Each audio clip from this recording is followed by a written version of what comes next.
तो दोस्तों आज मैं एक्सप्लेन करने वाला हूँ the woman in the yard, एक साइकोलॉजिकल हॉरर मूवी जहाँ दरअसल खौफ किसी गोस्ट से नहीं बल्कि इंसान के अपने दिमाग और डार्क थॉट्स से पैदा होता है। ये मूवी दिखाती है कि ट्रॉमा और गिल्ट का असर इंसान को किस हद तक तोड़ सकता है। और हाल ही में मैंने वीजा मूवी को भी एक्सप्लेन किया है। अगर आपने ये मूवी नहीं देखी, जरूर देखिए।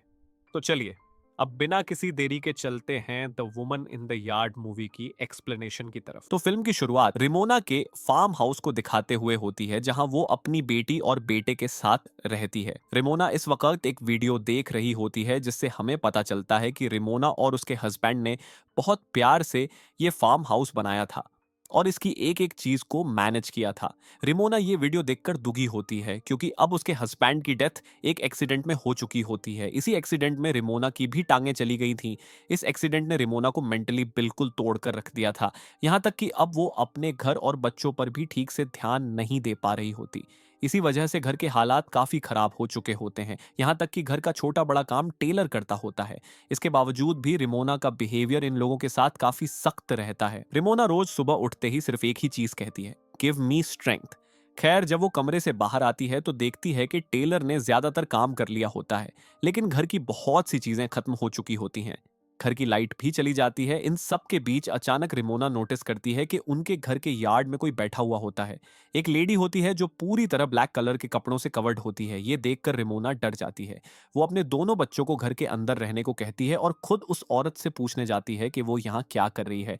वो उस लेडी को डराने के लिए ये भी कहती है कि थोड़ी देर में मेरे हस्बैंड आ जाएंगे, बेहतर यही है कि तुम यहाँ से चली जाओ। लेकिन वो लेडी रिमोना को ये कहकर हैरान कर देती है कि तुम्हारे हस्बैंड मर चुके हैं और वो भी एक एक्सीडेंट में, और उसी एक्सीडेंट में तुम्हारी ये टांग भी गई थी। अब रिमोना को उससे और ज्यादा डर लगने लगता है। वो रिमोना से कहती है कि आज वो दिन आ गया है जिसके लिए तुम मुझे बुलाती थी, मैं आ गई हूँ। जब रिमोना उसकी बात समझ नहीं पाती तो वो अपने खून से भरे हुए हाथ दिखा देती है। रिमोना तेज घबराहट में अपनी कार की तरफ बढ़ती है ताकि कार स्टार्ट करके कम अज कम अपना फोन चार्ज कर सके और पुलिस को बुला सके, लेकिन कार भी स्टार्ट नहीं होती। डरती हुई रिमोना घर के अंदर आ जाती है। बच्चे उससे ब्लैक ड्रेस वाली लेडी के बारे में पूछते हैं, लेकिन वो उन्हें कुछ बताने के बजाय डांट कर चुप करवा देती है। जब बच्चों के सवाल खत्म नहीं होते तो रिमोना का गुस्सा हद से ज्यादा बढ़ जाता है। वो चीजें तोड़ने लगती हैं और अपने बच्चों पर भी शाउट करती हैं। इसके बाद खड़े होकर वो घर की सारी खिड़कियां और दरवाजे लॉक कर देती है। बैठने के बाद उसे अपनी टांग के जख्म में दर्द महसूस होता है। वो देखती है कि वहां एक स्टिच निकल आया होता है। रिमोना नोटिस करती है कि वो औरत थोड़ा सा और घर के करीब आ चुकी होती है। ये देखकर वो सोचती है कि अपने डॉग चार्ली को घर के अंदर ले आए, लेकिन जब बाहर जाती है तो देखती है कि डॉग वहां नहीं होता। ये बात वो बच्चों को नहीं बताती, लेकिन डर की वजह से उसका गुस्सा और ज्यादा बढ़ जाता है। वो टेलर को भी दोबारा डांट देती है, यहाँ तक कि अपनी बेटी को थप्पड़ भी मार देती है क्योंकि वो बार बार आर उल्टा लिख रही होती है। रिमोना को फौरन अपनी गलती का एहसास हो जाता है। बेटी की गलती इतनी बड़ी नहीं होती जितनी बड़ी सजा उसने दे दी होती है, इसलिए वो फौरन अपनी बेटी को गले लगा लेती है। जैसे ही वो शीशे में देखती है तो कुछ अजीब होता है। उसके हाथ में एक चाकू होता है और वो जल्दी से अपनी बेटी के अंदर स्टैब कर देती है। अचानक उसे होश आता है और वो देखती है कि उस वक्त उसकी गोद में एक पिलो होता है और चाकू उस पिलो के अंदर लगा होता है। ये चाकू उसके पास कब आया, किसने दिया, उसे कुछ याद नहीं होता। टेलर जब पीछे अपनी मॉम को देखता है तो और भी ज्यादा परेशान हो जाता है।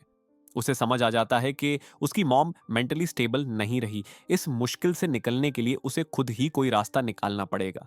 रिमोना अपनी बेटी को लेकर रूम में चली जाती है और टेलर चुपके से घर से बाहर निकल जाता है। वो गाड़ी के जरिए पास वाले फार्म हाउस जाकर मदद लाना चाहता है, लेकिन कार पहले की तरह स्टार्ट नहीं होती।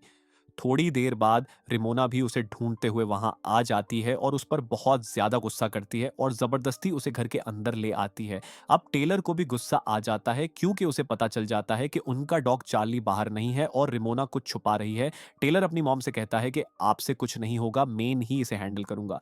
ये कहकर वो गुस्से में उस रूम में चला जाता है जहां उसके डैड की चीजें होती हैं और वहां से एक गन उठा लेता है। रिमोना आकर उससे लड़ती है और कहती है कि ये क्या कर रहे हो, गन वापस रखो। इनकी बहस के दौरान बाहर ब्लैक लेडी को दिखाया जाता है जो धीरे धीरे घर के और करीब आ रही होती है। टेलर गुस्से में गन लेकर बाहर जाता है और ब्लैक लेडी पर गन तान देता है और कहता है कि मेरी प्रॉपर्टी से फौरन निकल जाओ। लेकिन वो औरत बिल्कुल नहीं डरती, बल्कि अपना वेल उठाकर कहती है कि तुम्हारी मॉम ने आज तक तुमसे झूठ बोला है। वो टेलर को एक हैरान कर देने वाली हकीकत बताती है और कहती है कि ये बात जाकर अपनी मॉम से पूछो। टेलर गुस्से में भरा हुआ अंदर आता है और रिमोना से पूछता है कि मेरे डैड की मौत कैसे हुई थी। रिमोना इस अंदाज से डर जाती है और उस रात की कहानी सुनाने लगती है जब वो और डेविड एक फैंसी रेस्टोरेंट गए थे। उस रात रिमोना खुश नहीं होती क्योंकि उसे फार्म हाउस की जिंदगी पसंद नहीं आ रही होती। शहर की 9 से 4 जॉब और फिर घर की रूटीन लाइफ उसे बोरिंग लगती है।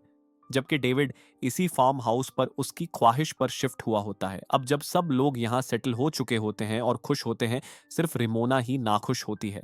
वो फिर से कहीं और शिफ्ट होना चाहती होती है लेकिन डेविड मना कर देता है। इसी बात पर इन दोनों की अच्छी खासी बहस होती है और फिर वो रेस्तरां से निकल जाते हैं। दिखाया जाता है कि उस रात कार डेविड नहीं बल्कि रिमोना ड्राइव कर रही होती है। उसे अपने पीछे ब्लैक लेडी का शैडो नजर आता है जिससे उसका ध्यान भटक जाता है और एक्सीडेंट हो जाता है। लेकिन उसने बच्चों से झूठ बोला होता है कि कार डेविड ड्राइव कर रहा था। ये सच जानकर टेलर बिल्कुल टूट जाता है। उसके अंदर भी नेगेटिविटी बढ़ने लगती है और बाहर बैठी हुई ब्लैक लेडी का असर घर पर और ज्यादा बढ़ जाता है। उस लेडी का शैडो धीरे धीरे बड़ा होता जाता है। इस शैडो से बचने के लिए ये सब एटिक में चले जाते हैं लेकिन वहां भी ब्लैक लेडी अपने शैडो के जरिए रिमोना की छोटी बेटी को अपनी तरफ खींचने लगती है। वो उसे पकड़ने की कोशिश करते हैं लेकिन लड़की तेज रफ्तार से खिंचती जा रही होती है। तब टेलर फौरन विंडो को कवर कर देता है जहां से ब्लैक लेडी कंट्रोल कर रही होती है और उसकी बहन बच जाती है। लेकिन एंटिटी अब भी नहीं रुकती। वो लाइट्स फ्लिकर करती है, घर की चीजें गिराकर डराती है और फिर रिमोना पर हावी हो जाती है, उसे पोजेस कर लेती है। ऐसा सीन दिखाया जाता है जैसे रिमोना और वो एंटिटी एक हो गए हों। वो एंटिटी रिमोना की बेटी को गले लगाती है और दोनों गायब हो जाती हैं। टेलर सब कुछ अपनी आंखों से देखता रहता है और कंफ्यूज हो जाता है। तब अचानक रिमोना लाइटर के साथ वापस आ जाती है। अब रिमोना और टेलर मिलकर बच्ची को ढूंढते हैं। इसी दौरान रिमोना एक ऐसे रूम में जाती है जो उसे उसका पास्ट दिखाता है, जहां डेविड भी होता है। डेविड खुश होता है और कहता है कि देखो तुम्हारे पसंद के फूल भी उग गए हैं। रिमोना उसके करीब जाती है लेकिन अगले ही लम्हे सीन बदल जाता है और डेविड उसका गला दबा रहा होता है। फिर रिमोना अपने आप को ब्लैक ड्रेस में यार्ड में बैठा हुआ देखती है, बिल्कुल उस एंटिटी की तरह। उसके सामने रिमोना का दूसरा वर्जन होता है। ब्लैक ड्रेस वाली रिमोना अपना वेल हटाकर कहती है कि वो दिन आ गया जिसका तुम इंतजार कर रही थी। सीन कट होता है और रिमोना खुद को दोबारा एटिक में पाती है जहां उसके दोनों बच्चे होते हैं। नीचे जाते ही वो ब्लैक लेडी सामने आ जाती है। रिमोना गन तान देती है। लेडी कहती है कि मैं खुद नहीं आई, तुमने मुझे बुलाया है। तुम हर सुबह कहती थी गिव मी द स्ट्रेंथ। तुम अपनी जिंदगी खत्म करने की हिम्मत मांग रही थी और मैं आ गई। ब्लैक लेडी रिमोना को खुदकुशी के लिए भड़काती है और गन उसकी गर्दन के नीचे रख देती है। अगले सीन में रिमोना बिल्कुल ठीक उस रूम से बाहर निकल आती है। बच्चे पूछते हैं कि वो औरत कहाँ गई। रिमोना कहती है कि अब वो कभी वापस नहीं आएगी, मैंने उससे लड़ना सीख लिया है। इसी वक्त घर की लाइट्स भी वापस आ जाती हैं और उनका गुमशुदा डॉग चार्ली भी लौट आता है। आखिर में एक पेंटिंग दिखाई जाती है जो रिमोना ने खुद बनाई होती है और उस पेंटिंग में वो डार्क लेडी भी होती है। असल में वो डार्क लेडी रिमोना के डार्क थॉट्स और नेगेटिविटी होती है जो फिजिकल फॉर्म ले चुकी होती है।